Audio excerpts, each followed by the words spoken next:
so-called flying saucers. There's a whole fleet of them. Look on the SA. It's rotating.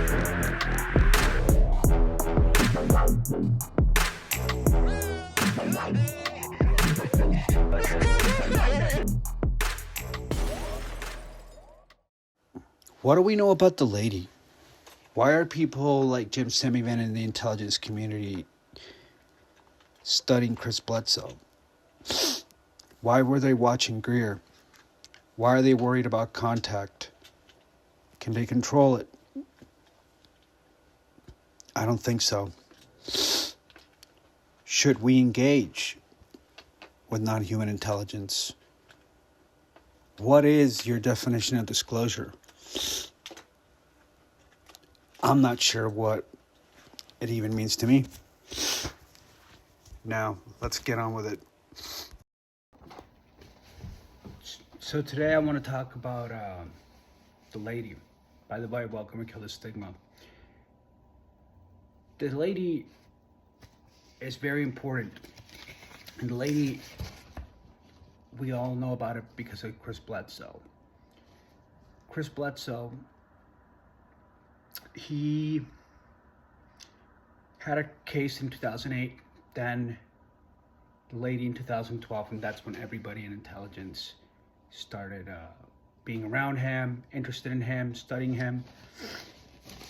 And it's a bunch of people from NASA, Tim Taylor, Jim Semivan, senior executive CIA guy, many others. It's crazy. And if you guys haven't seen the work that, the Beyond Skinwalker Ranch, what they do to his brain, it's crazy. But there's obviously something more about the lady than just, your typical alien abduction or whatever. So what is it?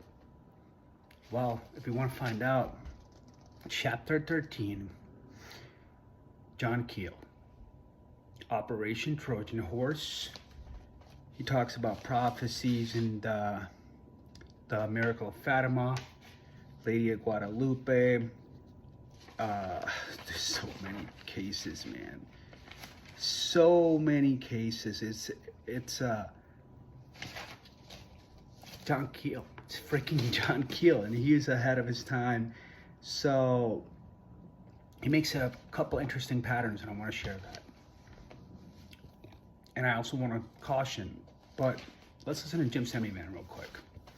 But when Chris went through, and I believe every word he tells me, and about this, and not only do I believe every word he tells me, he attracted the attention of a lot of people: DIA, NASA, CIA,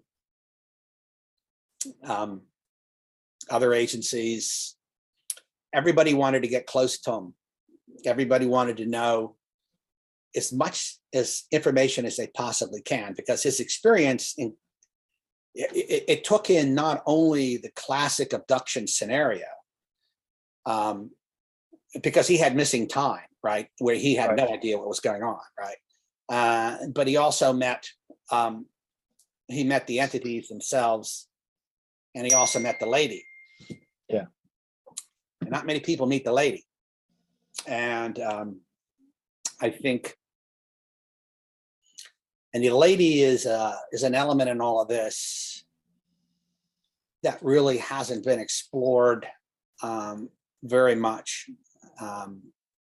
I will tell you that in some circles it's taken very, very seriously, but it hasn't been explored. The Catholic Church looked at it, because a lot of the sightings, Medjugorje, Fatima, Lourdes, they were all the lady appeared.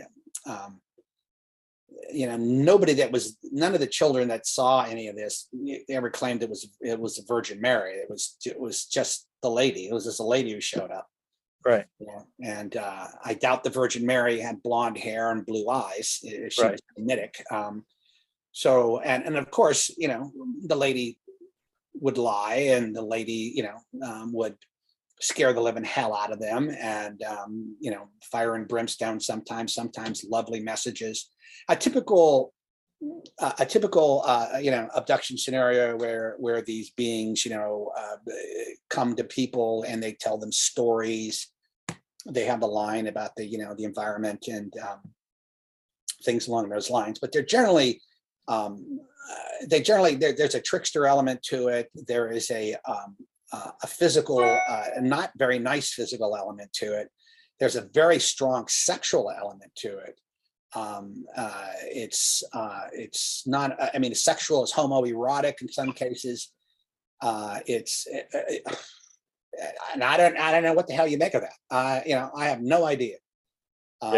But these are all strong leitmotifs that run through these abduction scenarios. So I think we have to be very, very careful when we talk about them. And then you have the military. Here's Chris Ramsey in his intro when he did the Bledsoe interview. Throughout human history, the appearance of luminous orbs in the sky has ignited wonder, fear, and speculation. These ethereal lights, hovering, darting, or pulsing with a strange intelligence, transcend folklore and defy easy categorization. They challenge our understanding of reality itself, stirring questions about consciousness, dimensions, and the unknown forces shaping our existence. What if these phenomena are not mere anomalies, but deliberate messages, encoded in light and mystery? Amid the myriad of accounts of contact and unexplained encounters, few are as polarizing or profound as the story of Chris Bledsoe. His journey took a dramatic turn in 2008 with an extraordinary event. An encounter not just with luminous orbs, but with its occupants.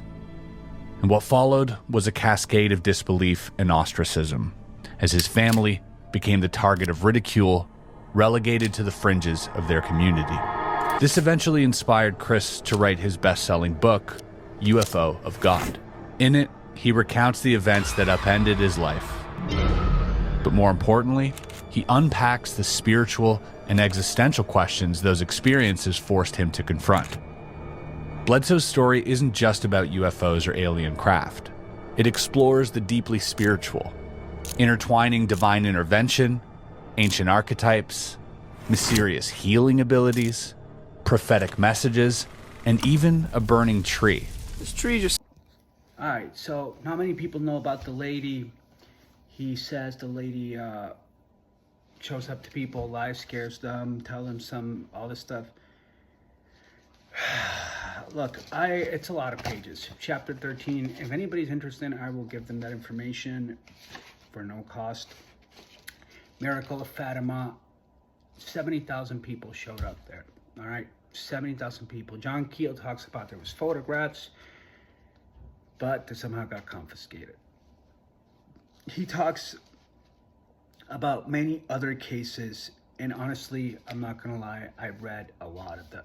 I read like so many pages because I really wanted you guys to understand chapter 13, because what he's saying, John Keel has a very dark view to the phenomenon, and he's like, don't trust them, they're tricksters.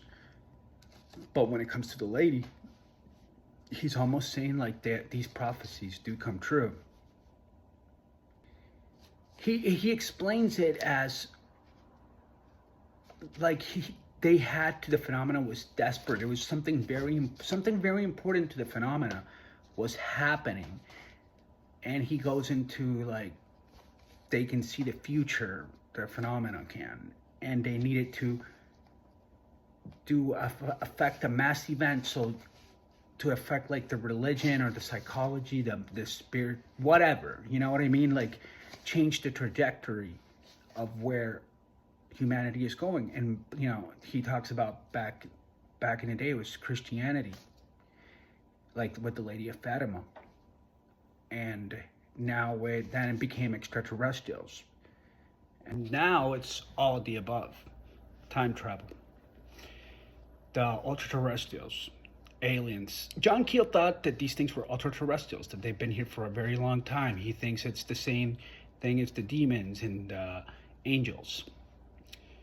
What's fascinating is how he says that these moments were prophecies So, but these stories about chapter 13, these prophecies, a lot of them came true with the lady specifically, the entity of the lady. And she's not always the same. It's different case by case, not identical, but it seems like there's a similar entity there that's more important. And when she comes, she makes predictions during war, and a lot of times they come true. But she asked something about people. She's like, and what do these ladies ask? Well, you can get a miracle, but nothing's free in this life. Remember that. I think there's a big part of this phenomena that is physical and that is non-physical. And what was cool about this is seeing all the freaking patterns. And it's so much. It's the prophecies that happened. Also, it's crazy. One of these ladies, actually, it was the one of Fatima, where they would meet her every 13th of the month for 6 months. And eventually, there was other cases, Lady of Guadalupe, a lady in Spain and France. Guadalupe was Mexico. And it's just so interesting because they do miracles, but they also ask for a lot. And he talks about how they describe, he describes like them. So as far as miracles go, there's a price to pay. People get sick. Radiation. I remember the Pope, I think it was the Pope, correct me if I'm wrong, that told Chris Bledsoe to be careful with these angels, that they might get you sick. Plus, it's always, there's something that they're getting out of it. Chris Bledsoe has a burden to carry. Anyway, whoever's interested in this, let me know and I'll send you the link. These things are, I believe they're trying to control where we go, our trajectory. And I'm not the only one just saying that. Take a look at this. At least one alien civilization has found Earth and is monitoring us, perhaps even seeking to influence the trajectory of our development. So that's Christopher Mellon, who knows a lot more, just like Jim Semivan, saying that these things are influencing the trajectory of our development.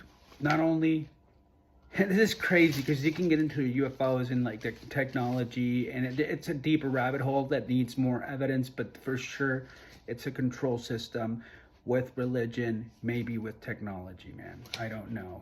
These religious manifestations are clearly variation of the UFO manifestations. The same methods of communications are being employed in both phenomena. The UFO entities bear a marked resemblance to religious entities. Concerned with convincing manifestations indicting that the human soul endures after death and populates some other plane or super reality beyond human perception. Phenomenologists have endured to study larger parts of all this and link them all together with abstract philosophical concepts. For the past 20 years, this is 1970, one group of UFO cultists have been whispering about approaching the age of the New Age. Astrologers call it the age of Aquarius. That's exactly what Bledsoe and his son say. A new age when the old values and concepts will be tossed aside as mankind somehow merges with the cosmic consciousness, and our awareness of the super cosmos leads us further along some predestined path. If the UFOs exist at all, they exist as a minor part of this explosion. They are all blackboard upon which man's future is being written. To understand the message, we must first develop a pentology which can bring together all of these assorted beliefs and studies to form the whole. all the assorted literature I have touched upon thus far it's just the beginning. We cannot close our minds to some aspects of the fantastic while we happily embrace other equally fantastic parts. The ufologists sneer at the occultist and vice versa. Theologians from religions frown upon both. Orthodox science laughs at the entire scene. Open communication with the phenomena is not something in the far future. It is here. It is happening now. Damn. You guys have to read this. I don't know what you're doing if you're not. That's all I got. But before I go, here's my buddy Pavel. He agrees. When I think about phenomena in general, that it has that trickster element, that it is not entirely positive, and that it does play with the perception of humans. In a nutshell, that's what I think. And obviously, if you haven't read a John Keel book, what the hell are you doing? You should go and read Operation Trojan Horse, The Eighth Tower, The Mothman Prophecies. All of those books are really good. Everything works as if UAP were the product of a technology that integrates physical and psychic phenomenon and primarily affects cultural variables in our society through the manipulation of psychological and physiological parameters in the witnesses. Can you guys expand? That's a huge statement. Can you expand on that? Well, I know that a lot of that that statement comes, at least from my personal experience, with spending hundreds of days on Skinwalker Ranch. And as we've gone over before, Skinwalker Ranch had both nuts and bolts objects, shiny metallic objects. It also had a plethora of very unusual phenomena. There was a lot of evidence that was gathered, and some that I saw personally involving the manipulation of perception. And so there's a lot of really good work and really good documentation regarding the manipulation of perception by people like Jacques Vallée. Even Whitley Strieber has written in his latest book, there's a lot to do with manipulation of perception. So a technology that is both influential in terms of, leaving an imprint on the ground that you can extrapolate that this thing weighed 2.5 tons, to altering people's psychic makeup, there's really no contradiction there. I mean, you've got to be able to harness and work with ambiguity if you're working with the UFO topic at all, because putting them into one box, the nuts and bolts box, or only the psychic box just doesn't work. You've got to balance the idea that a technology can manipulate human perception, and even from a long-term perspective, manipulate human cultural phenomena, as well as operate as a machine. So you've got to hold those two balls in the air. And if you're not capable of doing that, you should not be looking at UFOs. Yeah. So, in conclusion, these events with Bledsoe are very important. The phenomena is doing something, and they need to keep an eye on it, the intelligence community, because 70,000 people in Fatima. I mean, imagine if everybody starts believing in UFOs all of a sudden and they start making contact with the phenomena, how the government will lose power immediately. And who knows if that's for the best or not. I don't know. I don't know the answer to that. The whole mystery drone flap, which I believe is anomalous because I've seen it, and I wasn't in Jersey. Whatever that is, that's a whole nother thing. It's something important with the phenomena. It's doing something that's important to them. Who knows? And there was a part of there in chapter 13 where it's like the awe and how it just captures and it makes you believe in it, all this stuff that now, because of science and where we were after we discovered the atomic bomb, and we're geeking out with the Manhattan Project, people started forgetting about religion, and religion's been slow going down the drain, and they believed in science, facts. What are the facts? And the scientific method, which is great. We just had Beatrice BRL do a peer review on UFOs and a connection to nukes, which that was amazing. But scientists are usually very skeptical, and what's happening is people are waking up to this reality. And there's things that are impossible to describe, both physical and non-physical. And it's just interesting that this is happening now after like that was in decline. Religion was in decline. People didn't believe anymore. Like I said, it was all about science, and now the phenomena is taking off. And if it keeps doing these flaps so intensely, like let's just say the drone waves, I say that keeps happening, keeps getting stronger and stronger, and we just keep being like, God, can't prove it's Russia, China, and it keeps growing. How will that affect us psychologically in the long run, spiritually? I don't know where this is all going, but it seems to be trying to capture people's attention. So something important's happening. It's hard to say what. It's hard to know where to draw the line between high strangeness, conspiracy, and facts.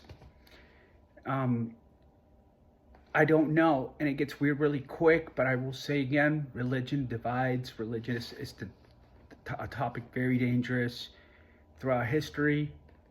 Nobody agrees in the UFO community. We're just fighting with each other because nobody really knows, and everybody has a different opinion. So just keep in mind, religion, it makes me very uncomfortable. So yeah, that's all I got. And yeah, hope you enjoy your Tuesday. Peace.